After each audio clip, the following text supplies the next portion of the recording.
Assalamualaikum warahmatullahi wabarakatuh. Di sini kami akan mendiskusikan PPT mengenai iklim organisasi. Yang pertama,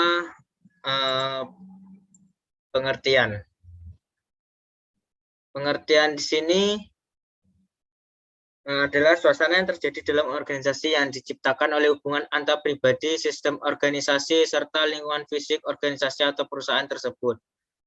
Jadi, iklim organisasi tersebut adalah yang dimaksud merupakan hubungan-hubungan antara manajer ataupun karyawan di suatu organisasi ataupun perusahaan dalam menciptakan suasana-suasana yang nyaman ataupun tidak nyaman menciptakan suasana nyaman atau tidak nyaman dalam perusahaan tersebut. Kemudian ada unsur-unsur dalam iklim kerja.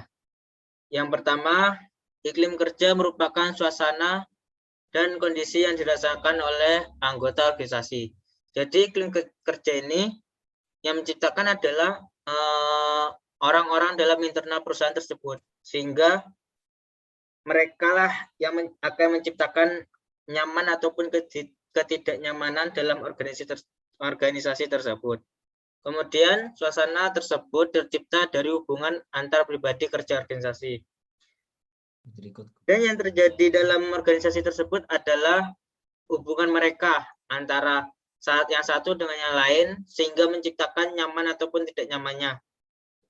Dan yang selanjutnya, suasana mempengaruhi perilaku para anggota organisasi.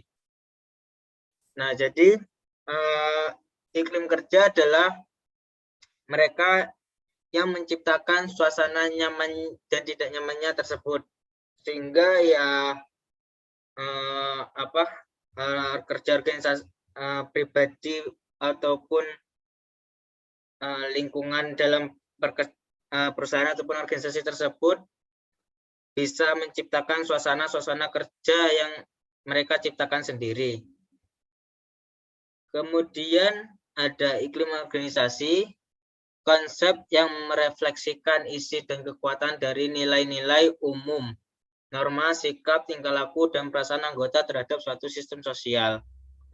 Sehingga kekuatan dari nilai umum ini menciptakan budaya-budaya iklim organisasi tersebut. Norma atau sikap dan tingkah laku yang diciptakan dari diri sendiri bisa mempengaruhi terhadap anggota-anggota yang lain dalam organisasi dan perusahaan tersebut. Kemudian ada dimensi iklim organisasi. Yang pertama, rasa tanggung jawab. Rasa tanggung jawab diciptakan oleh kesadaran kita sendiri sehingga menciptakan kenyamanan pada yang lain. Sehingga ketika kita merasa bertanggung jawab, yang lain juga akan melihat kinerja kita bagus. Ketika saat kita tidak bertanggung jawab, yang lain juga merasa kinerja kita jelek karena kita tidak punya rasa tanggung jawab itu sendiri. Kemudian standar atau harapan tentang kualitas pekerjaan. Di setiap organisasi sudah diciptakan seperti job deskripsi pekerjaan di suatu perusahaan, sehingga kualitas pekerjaan akan tercipta oleh job deskripsi tersebut ataupun melebihi maksimal yang dirincikan. Kemudian ada ganjaran atau reward.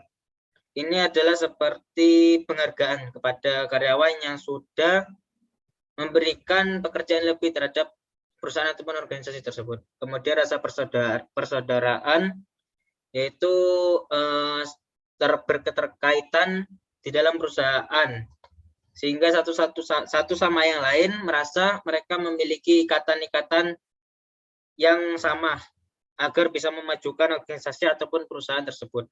Kemudian semangat tim, yaitu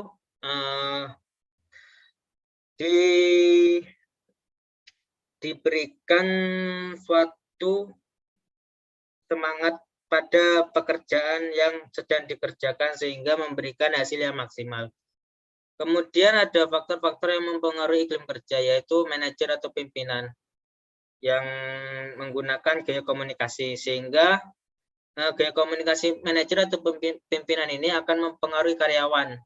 Karena berkomunikasi dengan pimpinan bagaimana Baik buruknya manajer kepemimpinan tergantung ketika menyampaikan sesuatu, sehingga karyawan nyaman atau tidak nyamannya itu tergantung manajernya.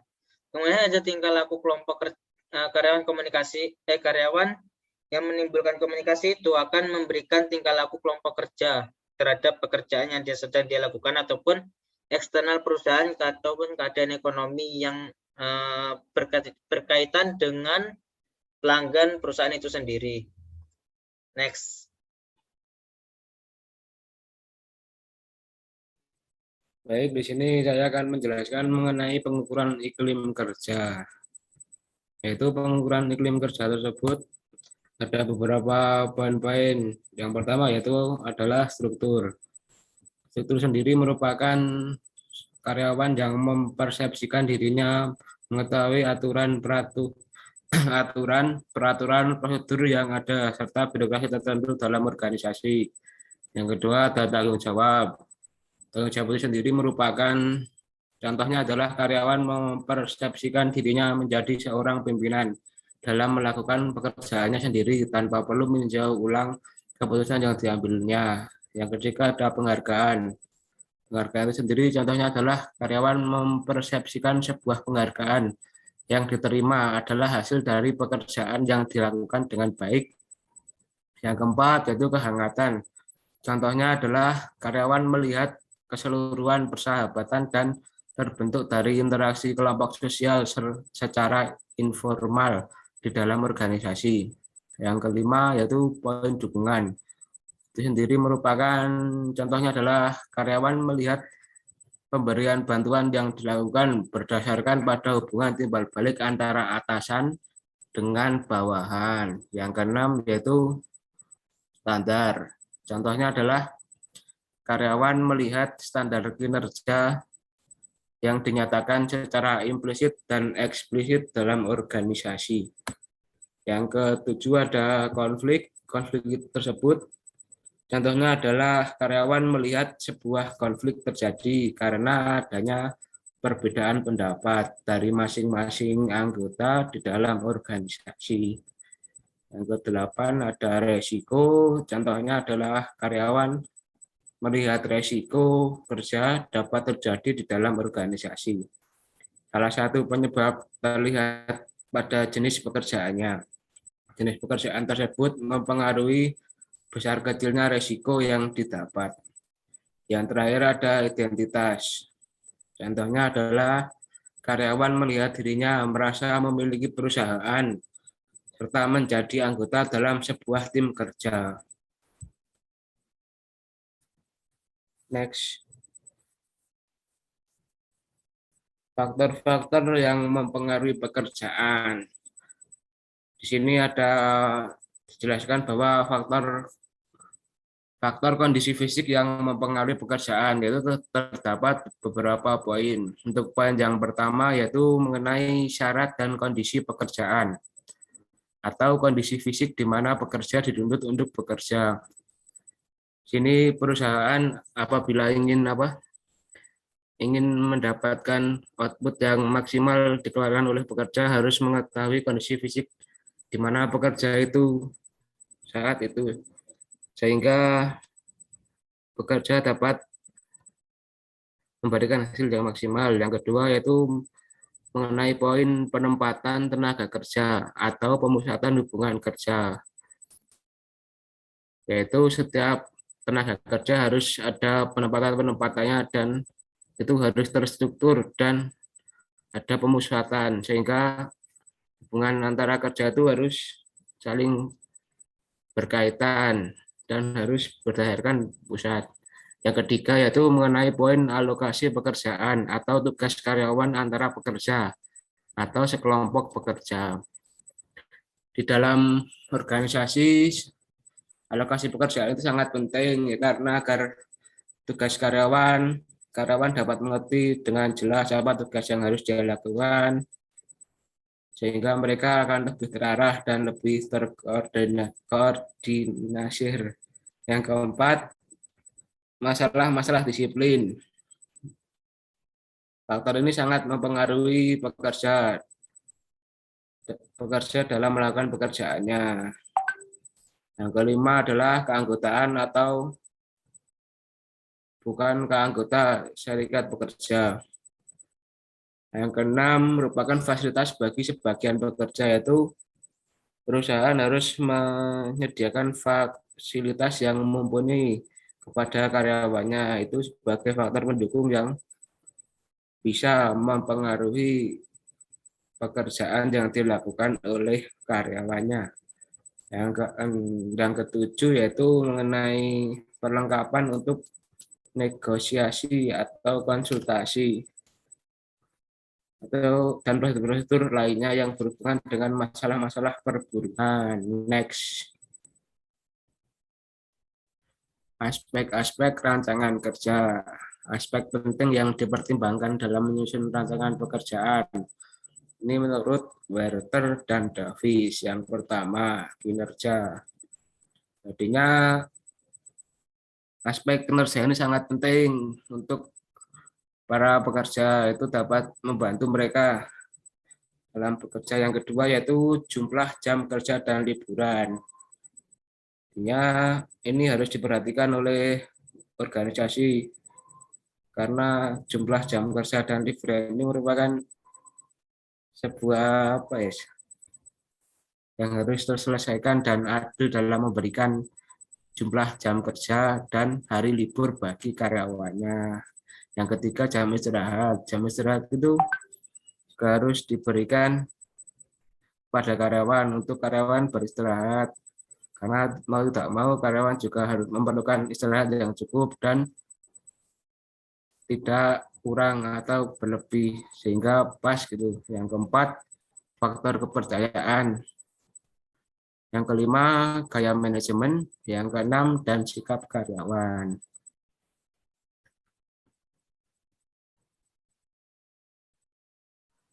Ya, saya akan menjelaskan tentang dimensi iklim kerja menurut Stres, yaitu satu, struktur tugas.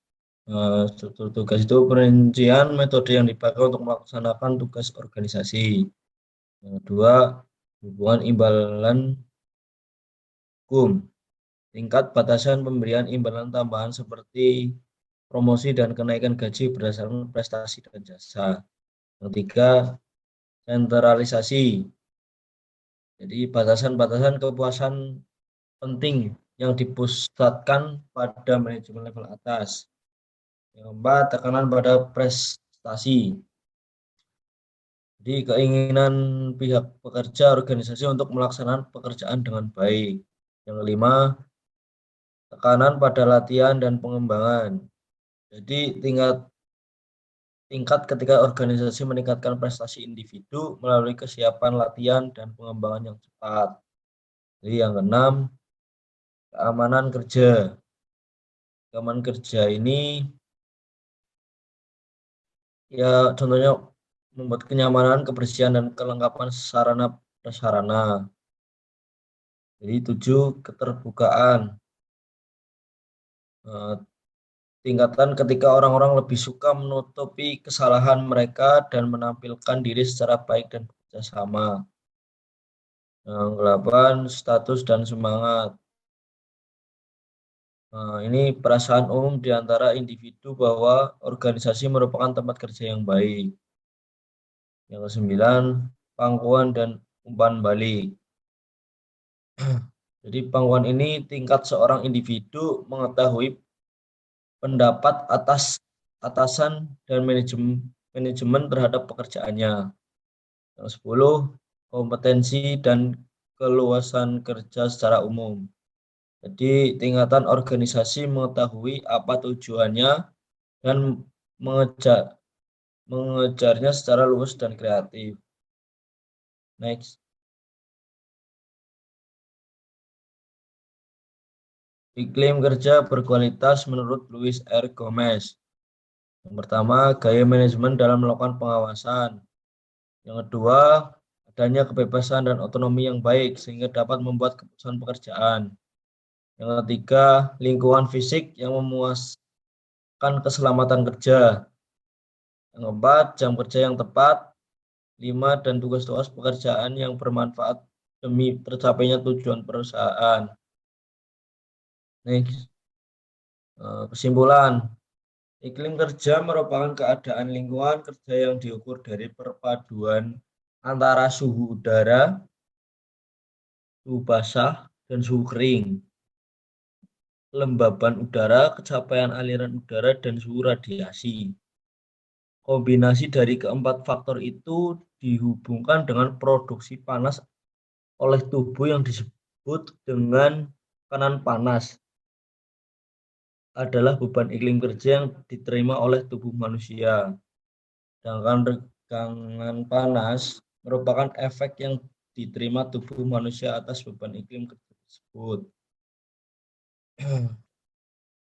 Jadi menurut saya, kesimpulan yang saya dapat dari artikel-artikel atau yang saya tangkap, kesimpulannya adalah bahwa seluruh variabel independen yaitu iklim organisasi berpengaruh positif dan signifikan baik terhadap OJB maupun terhadap kinerja karyawan. Demikian juga OJB berpengaruh positif dan signifikan terhadap kinerja karyawan. Ini artinya hipotesis pertama hingga hipotesis keempat diterima. Selanjutnya, OJB yang diuji sebagai variabel intervening hanya berperan sebagai variabel intervening parsial. Terima kasih. Sekian, terima kasih presentasi dari kelompok kami. Apabila ada kesalahan kata, mohon dimaafkan. Assalamualaikum warahmatullahi wabarakatuh.